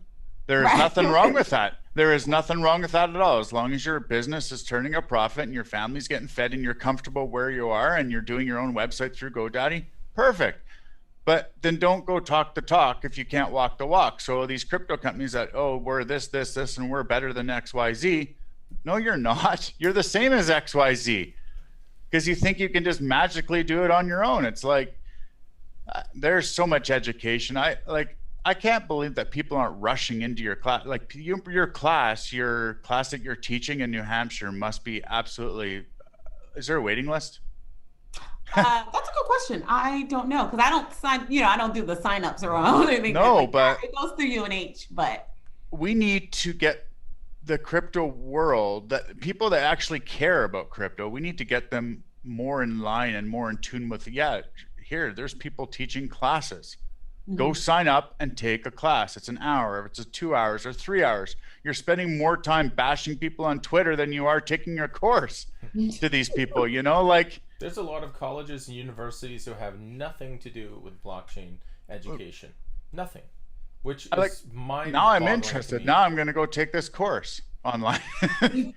I've been in this space a while now, but doesn't mean I'm not going to learn every day. So there's I've got to go take the course. Well, I think the way that, to your point, Ross, about like a lot of schools not doing that, I think it is a disadvantage, because I think people just feel like if you talk about blockchain, you should only be talking about the tech and the coding that goes behind it. But there's so many other aspects to it that to make a well-rounded business, that it makes sense to have one class or something like that. But I also think that some classes or some universities might be afraid of having this type of class, mm-hmm. because of what's said about it. You know what I mean? Yeah. They don't know where to start. Right. Yeah. And I do agree with you, Mark, that some crypto companies think that they're different, but hopefully, they've seen enough to know that, running a business is running a business. Entrepreneurship is entrepreneurship. Like, it's still a lot. It's still a lot of work. It doesn't get easier because you have a new shiny project or a new shiny thing. Maybe sometimes it's harder because you can't sell that thing if nobody knows who you are. You know what I mean? So But people allocated these projects in crypto. You can read their whole business plan, or some of these companies, they call themselves not businesses. But listen, if you're in crypto, it doesn't matter if you're non-ICO community coin, your crypto is getting ran like a business. I don't care who you are, what you think. Oh no, we're a community coin, we're not a business. Listen, you're still being ran like a business. Like you still have the same motions. But these guys have, say, 25% held back for marketing, or 25% of their, held back for advertising. First thing I do is go to the community and go, oh, how big is their community? It's 0. But you have 25% held back for marketing. Yeah. So you're not spending that on marketing. You're actually, so you literally have 25% of your total in for marketing, but you're keeping it in your front pocket and you're just letting it sit there. You're doing nothing with it. You're not like market. You're just like, we'll just get community. So I hate to tell you, those companies out there that say that they're holding back 25% for marketing, if you got no community, then to me, you're dead. Well, the community. Well, I mean, to Ross's point, then that means you got to hire somebody or something. Correct. You need help. But they're not following through with what they've said they're going to do. It's that simple. You go and put 25% for marketing, then use 25% for marketing. I just don't believe that a lot of these tokens they don't have anybody who has any business savvy, where they know how to operate a business. So everybody looks at marketing as like, whatever, we can just go ahead and just like do this and that's it. So I think that's the big problem that we have in this industry, is that people don't understand what real marketing is, and that's really just exposure and branding. Right, but David, if I get pulled over and get a ticket for running through a red light, and I felt that I didn't run that red light, I'd probably go get a lawyer to help me. Right? That makes sense. Right. Okay, perfect. So if you're a crypto company and you don't have anybody on your team that's knowledgeable in marketing, all you have is coders and developers, which is fine, then you go employ a person that knows how to put together marketing and advertising packages. But these companies, they just don't understand. That's the problem. I mean, for them, the education of how to, you're talking about 23-year-olds, 25-year-olds, okay, buddy, tokens, and they're starting up crypto, company. I'm going to call it crypto companies. Okay. Being that we just said that, crypto companies here, they're starting them up. They've never ran a business in their life, but they see the opportunity of, a lot of them see the opportunity of getting rich, so the marketing thing, we don't need marketing. When you're young, you have an opportunity to drive a car too. Does that mean you just go hop into a car with never driven one before and you're like, hey, I'm a good car driver now, you can go down the road? No, you learn how to, somebody jumps you learn how to drive a bicycle. Car. Somebody jumps onto a bicycle, takes off the training wheels, and says, I'm going. I mean, they'll fall down, but hopefully after the fall, they'll learn that they need to go ahead and do it or ride the bike a certain way. Right. Well, there's opportunity to own a car, but you should learn how to drive one first, right? Well, hopefully companies will make some smart moves and do some crowdfunding with companies like yours, Maureen, and read your book, which actually walks you through the process of building a community and doing a raise. And once you do that, then you have options. Now you're flying. Well, to these crypto companies out there that are looking to start or have started and you just don't know, then you call up people like Maureen. Listen, absolutely. Yeah. These people, you may be a professional in your world. Maureen's a professional in her world. And that's what I tell my clients that all the time. I'm like, hey, you work at Starbucks. You're a professional barista. To my client, I'm a professional finance person. I go to you for people rather pay. You'll see these projects, they rather spend a lot of money to show off, and I'm talking about they'll spend like 100,000, 200,000. You want to go ahead, hey, maybe you should contact or have speak to a lawyer, an attorney. And Maureen here is like, I'm $250 an hour. Nah, that's too much. So hold on. And here's my this was my question. I'm gonna buy like the rest of her year right now. It's so cheap. No, but it's not about being. It's not cheap, because if I understand where Maureen's coming from. Like, if listen, she has to do 15 hours 15 hours of work at 2. It's not. To me, that's cheap because you are keeping yourself. You're keeping your project legal, and you're The value is through the roof. correct. I mean, 100%. So Yep. that you can't pay enough for that. Maureen, do you do Howie? Do I do Howie? The Howie Yeah. What does that mean? Howie test. Oh. Howie test. Okay. Yeah. So Okay. that's one of the things we do is to Okay. try to see if whatever you're doing fits in one of these, in these different buckets. And Okay. like David Let's chop up this podcast and advertise the you know what out of it, because if people aren't contacting Crowdy Advisors and Maureen for, she's in all of it. She's an attorney, she's doing advising, and she's a teacher, she's an educator. So if people aren't contacting her for questions, then what are you doing? So we gotta, and yes, she gets involved in the Howie test. So if you need a Howie test done, then reach out to her anyway. Yeah. And she can walk you through it. I get these questions all the time, even the projects that I'm involved. Hey, where do we get a Howie? How much is it? It's like, well, how do I know? Contact a lawyer. Yeah. Well, And it's do you more than know a just Howie the test lawyer? test. Well, now we do. It's more than the So test. a lot of times people come to, so when I was in private practice, a lot of people will come and say they want a Howie test done. And they don't even know what they're doing yet. They don't even know what they're selling yet. So what am I going to do a test on? Like, you know what I mean? So, I mean, we have to, normalize or emphasize the need for business models and business, planning. It doesn't have to be a 40-page business plan, but you know what I mean? So Yeah. We need to do more. a deck either. We need You know to- what I mean? So like, We need to do more to push education out there, Ross, David. Absolutely. This is the kind of, like, from my standpoint, and I'm huge on education. So from my standpoint, these are the kind of podcasts and live casts that I love to push, because it's like, it's education, somebody that is well-spoken, well-educated, that can just tell you that an apple is an apple, Yeah. This is the kind of stuff I love. Yeah. Well, we're over an hour and a half. We appreciate your time, Maureen.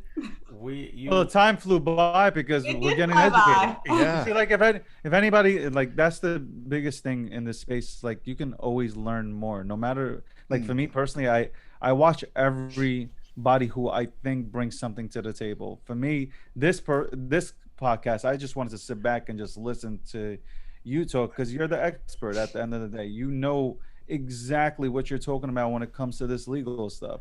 For me to sit up here and pretend like I know half the stuff you just said, it's just. Can we plug her and then just chop it up and advertise? Like, so Maureen, how are people getting a hold of you? Where are you? So I'm online at Crowdy Advisors. So CROWDIEADVISORS. And so that's on Instagram, Twitter. I have a Facebook page, and then I have a website, www.crowdyadvisors.com. Okay. And you're quite responsive then. So if people reach out to you, you're pretty responsive. Yes. Like, you're easy to get a hold of. Yes. Online especially. I am easy to get a hold of. I mean, there are some people who, DM me for stuff sometimes. And I do respond, but people, I mean, I'll just say this now, like, I don't, when it's time to, if we're going to work together, I'm not doing it through a DM. You know what I mean? So. No, yeah, of course, guys. On board. Community. She's an attorney. She's not. Right. I need emails. I need. Yeah. There's no contract through DM, just to let people know. And you're not gonna get like free information for 25 hours of her DMing. So that's not the way the world works. If you want her services, employer. Real quick, before you go, Maureen, Yes. I want to ask you this question. So, would this save the SEC? And I've been trying to ask this question the entire time, but I kept, every time I would ask something, like, I kept forgetting this damn question. So, here we go. We have an example. We have, an ICO. They raise $50 million. And then 3 years later, we have the SEC that comes in and says, you know what? Security. We're penalizing you now. You're going to pay 5%. So now, they raised $50 million. They're paying 5% of that to the SEC, and they're done. That's it. That's the settlement. So if they paid 5 million hypothetically, and they get to keep 45 million of it, they just got slapped on the wrist. It was just, okay, here's 5 million. Well, that happened to Block One. Business. No, but what I'm saying is, it's like, instead of wasting taxpayers' money, right? Why don't, right out the gate, why don't they just say, you know what, for every million you raise or whatever it is, here it is. You owe us $4 million, and now that's it, and the project can move on. Like to me, that's what I like. Like, I'm sitting there. These projects aren't getting shut down. The crypto projects continue. All they have to do is pay a fine. Here you go. $5 million is my fine. Okay. Well, great. no. It's perception that all they had to do is pay a fine. We don't know. We don't know. We don't know. There's not more to it. Yeah. And oftentimes, even though there's a fine attached to the activity, there are other things they have to do as well, right? Yep. It's not just a fine. I think we see the fine being publicized, but they have to do other things to be able to do that. Like what? Fine. Some examples, like that's because that's what I'm really curious about. Because again, like Ross, you guys mentioned Block One, raising like crazy amounts of money, but only paying like a drop in the bucket. To the SEC. So what, right out the starting gate, why don't you just pay that and that's it, and we move forward? But I want to hear the rest. What else goes into, let's say, besides the money being, given back to the SEC? Well, sometimes they do ask those companies to give money back, or some money back to their investors. Sometimes they do shut them down, or if they are allowed to operate, then they have to register under a certain exemption. They have to go through the process legally before they can go back to working again. Another thing I was going to say is, oftentimes by the time it gets to a settlement, to Mark's point, there are other things that have happened in the background. And because the investigation takes so long, yes, it might be 3 years. It seems like a long time that, they would go back that far back. But one, we don't know when it came on their radar. It probably wasn't 3 years ago. And if it was, that long ago, the SEC is not going to bring a case or try to bring a case they don't think they can win. You know what I mean? So that's another thing to consider. The other thing is that oftentimes when these, when the SEC gets involved, it might not necessarily be just because of what investors gave them and all that. Sometimes the SEC gets involved because of the people who are doing who are in the business are considered bad actors based on the SEC's rules. And so if you go in and you lied to the SEC on your on one of your forms, then that's enough to fine you as well. So it just there are different reasons why the SEC would, or any regulatory agency would, fine someone. It's not always just about the money, involved. See, that's something like, but the public's perception is right. Like, and I'm giving you the public's perception because a lot of them will be like, Dave, like, look at this. Like, they got, they raised $80 million, got fined $10 million, and then had to pay another $5 million back, to the investors or whatnot. So in total, they had to give back 15 million, but raised 80 million. So, I mean, like, how did they really get hurt? Like, they still get to keep the lion's share of the funds raised. But that's the perception. The perception. Right. That's the perception. People don't know how much they actually have, right? If there's any left. Yeah. But the other thing is that when we have these negotiations, because they're not in the public, you'd never really know all the details or all the conversations that happened behind the scenes. That's right. For good reason, because that gives the regulator leverage for each matter, each case they might do a claim against. And that's my thing is, like, and that's what people, and that's really what I'm getting at. People don't understand there might be more to it. They just see, like, when they read these press releases from different news sources, it just literally aims at how much money was given back, or how much the SEC go ahead and fine them. Oh, wow, 80 million, 15 million is the only thing that they had to give back. But, to them, they're like, well, I'll start a token then, I'll raise. And if I have to only give back 15 million, but I get to keep the 60. Well, I'm good, right? Yeah, and but what? you I won't don't. be able to invest into anything again? Who cares? But I won't be able to run a company? Who cares? I'm just talking about the mindset. I'm not talking about that being my mindset. I'm talking about people thinking like, hey, this is easy money. Like I can go ahead and create a token and do that. Maureen until said the that, SEC tells you to come up with like 120-page business plan as part of the But, or open ledgers, or at 8 o'clock in the morning you have to report this to us, or you don't know all. It's like bankruptcy, man. Everybody always thinks, oh, bankruptcy, just go bankrupt and boom, you're done.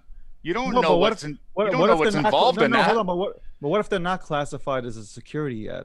For the next 3 years, they're not a security. They've raised this amount of money, and then the SEC classifies them as a security, fines them 15 million, and that includes everything. But they still have money left over because they think, well, they have operated as a legit business. I don't. Being dumb is not a defense, man. Right. Right. Well, one thing I'll say is, you mentioned, Dave, about the clickbait. Essentially, when you see these titles, these articles, and they just read the title, they read the article, and that's it. A lot of, and I would say most of the orders that these regulatory agencies have are online, so you can go to their website and look up, what they actually ordered them to do, even if you don't know all the details before, describing how they got to that point. So that's one. So I think clickbait doesn't help, in terms of disseminating good information all the time. And then two, just because the SEC didn't consider them a security 3 years ago doesn't mean they weren't a security 3 years ago. It's just by the time the SEC caught up to them, they considered them a security. So that makes sense. So if somebody asked me this, they were like, okay, if I created a token, if you tokenize yourself right now, forget about tokenization. Let's say you put out NFTs right now, because NFTs are going to be the new thing that comes out here after DeFi is done, right? So we'll have DeFi is never going to be done, but the hype about DeFi is going to go here, and then we're going to have NFTs here, and then there's no regulation really for it right now, but people are creating NFTs, yada yada, and then all of a sudden regulation comes in. People are saying like they'll be grandfathered in for when and nothing can be held liable against them when there were no regulations around. Is that true? I do not know if that is true. I have not heard that. What I do know that is that in some instances, if rules come into play, sometimes they base the rules on a date, right? Like if you were in existence before this date, then you don't have to follow these actual rules, and it's from this date on. But can they really take it back? It can go retroactively. So they can really, let's say the NFT craze starts today, and they decide whatever it is 3 years from now, they can go all the way back to today. If the SEC determines that it would be in the best interest of whomever they're trying to protect, and in this instance it's investors, right, and they want to go back, that is up to the regulator. Oftentimes though, they don't go back. Like they go from, or maybe a short time before that. Maybe they go to the time period where they actually took up this legislation. Because to pass a law takes a long time too, right? From the time that someone writes it up, and then it has to go through all these different amendments, people kick it back, et cetera. It gets red line, and and just gets really succinct. There's a process that could have taken 1 or 2 years. So in that 3-year period, then technically 2 of those years might count because they had been working on it. If that makes sense. I don't know if that will apply to NFTs. I have not heard that, but I wouldn't say that you're fine if you start today, or if you started 3 years ago, you're fine. Some people I don't think anybody, without knowing for sure, I don't think anybody should make that determination and run with it. I think you should always act, and this is something I tell my clients, you should always act like somebody's going to ask you questions about what you're doing at some point. So that means your record keeping, it should be good.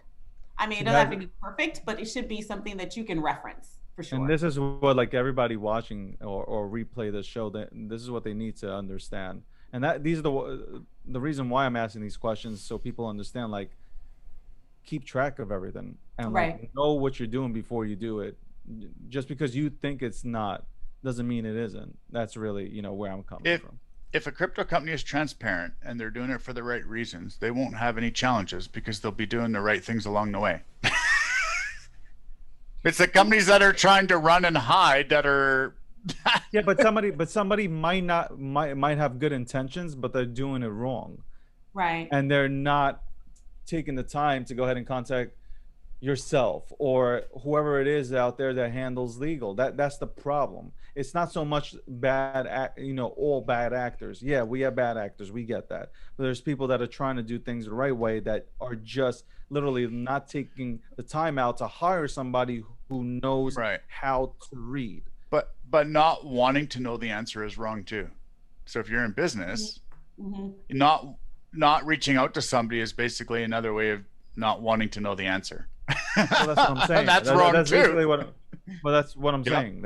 That's my whole point. It's just don't rely on, thinking that you're right or assuming. Yeah. I thought or I think are the worst things that you can have in your vocabulary. You rather make sure that you know for sure, on the dotted line that this isn't illegal if you're doing, And even if you don't know for sure, and because there's some gray area, some people are quite comfortable in the gray area, right? But they can support why they're in the gray area, and I think that's good too, because that means you're knowledgeable, even though there's a gray area.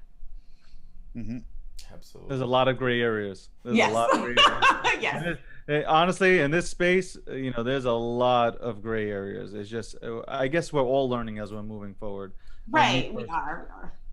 And if people aren't contacting Maureen after this podcast, after they watch it, then they're wrong. They've got to go contact Maureen and get some answers. If you're coming into the space, that's simple. Well, we will promote you, Maureen, and we will have you back on the show. This was a fantastic discussion. Yeah. We appreciate your time. Yeah. I like It went legal a little stuff. long, but I had a good time. Thank you. Yeah. Thank you for having me. So if you want to get a This hold is of awesome. Maureen, just to confirm for everybody, crowdyadvisors.com, and we look forward to promoting this and sharing this more. Thank you. You guys enjoy the rest of your Sunday. Yeah. Thank you. too. Thank you very much. All right. Bye. Thanks for everyone. Have a great day. See ya. See ya.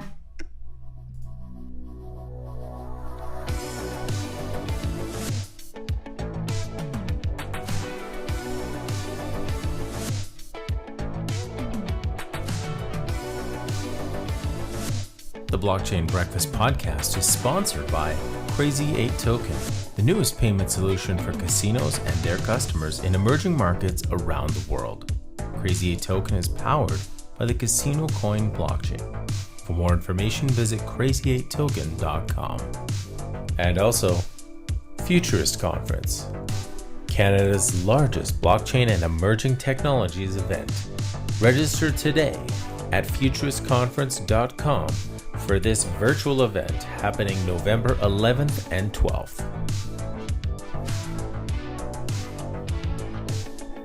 And also, Fact Finance, who just launched their Fact Lending Pool, where you can stake a minimum 500 Fact and receive 57.5% APY.